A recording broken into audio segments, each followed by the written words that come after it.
Alright mga kabrad, isang magandang araw sa ating lahat ngayon. At ngayon mga kabrad, ito papakita ko sa inyo. Yan, kung nakita nyo sa ating um, title sa ating video mga kabrad, ipakita ko sa inyo kung ano yung P11 at saka P17. Yan, Pro Max. Ang pagkakaiba mga kabrad, ito yung dalawa. Yan, buksan natin ito mga kabrad.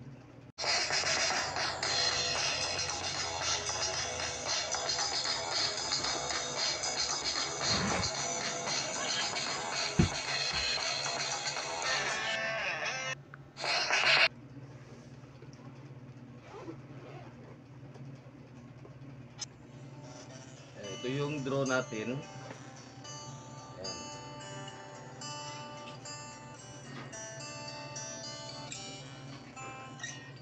Yan, ito yung P11. Oo, P11 mga kabrad. Tapos, ayan, at least na magbibigay ako sa inyo ng idea mga kabrad kung ano itsura yung noong pre-11 at saka pre-17. Yan ito. Ilagay ko ang kanyang GPS, ayan, dito sa taas. I-assemble lang kasi ito mga kabrad.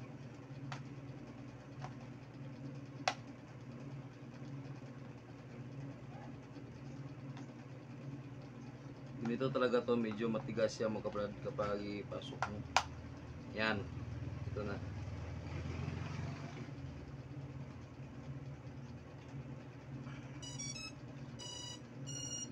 Yan, ito yung P11 mga kabrad.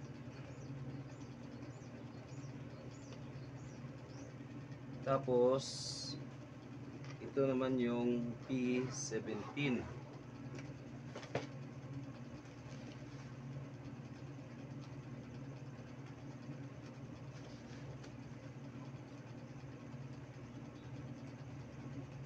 Baliktad pala mga kabrad.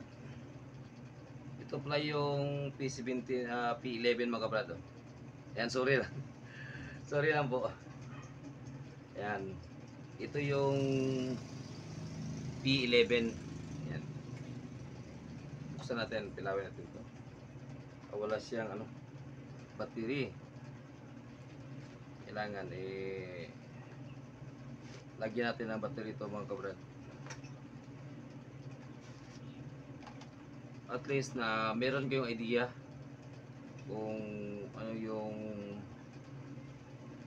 itsura niya at pagkakaiba mga kabrad. Ayan.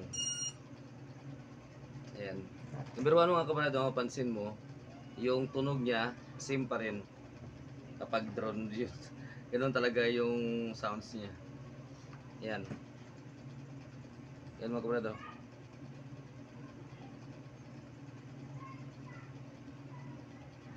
Ito yung P17.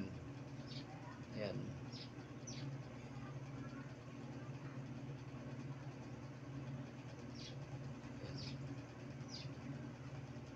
Ito yung sa gilid.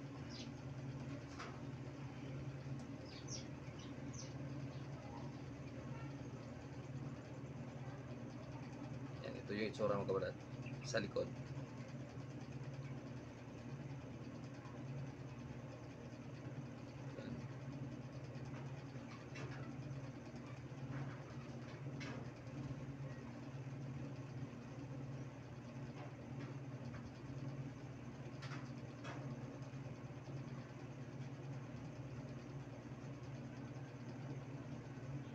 Kung naalala ko mga kabrad, kung itatanong kayo kung gaano kataas yung P17,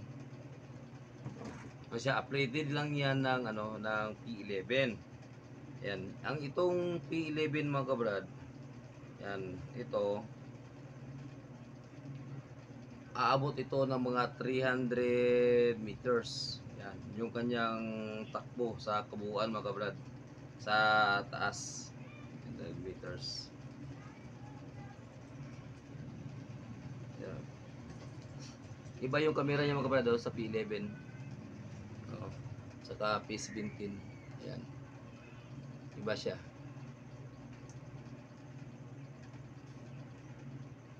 sa ulo para may similarity rin sila, at saka sa GPS. Yan sa itaas, oh. May pagkakawig din. Tapos sa pakpak mga kabrad, ayan.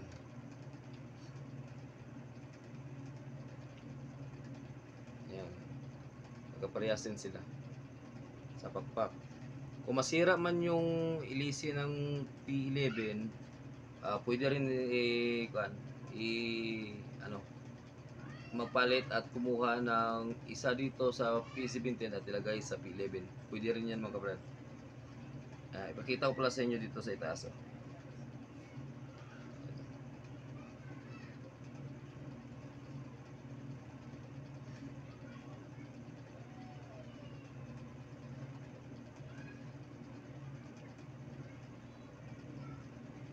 Ayan.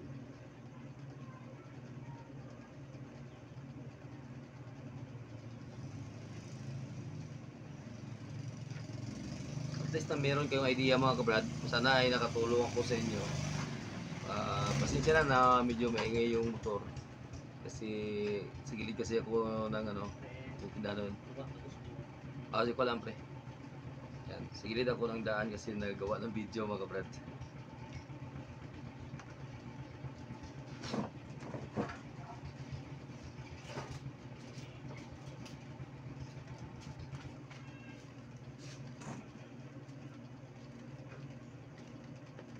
Ayan mga kabrad, mag-continue muna tayo.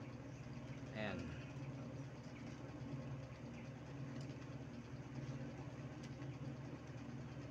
Ang kinagandahan ng P11 mga kabrad ay kung sa akin lang ha, mas maganda siya kasi malayo rin yung pupuntahan niya at pataas. Kaya niyang makuha lahat ng kung anong nandoon sa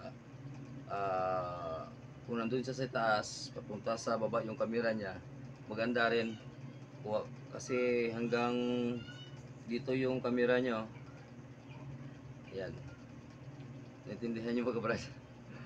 Ayan, tapos sa about sa presyo nito, ayan, kung mag-research kayo sa Shopee, abot ito ng mga 3 plus at saka okay mga 4 plus, kagaya rin ng P17. Ayan, kung napapansin nyo mga kabrad, ganito. At least na mabigyan ko kayo ng idea kung anong kinagandahan ng P17 at saka P11. Ayan.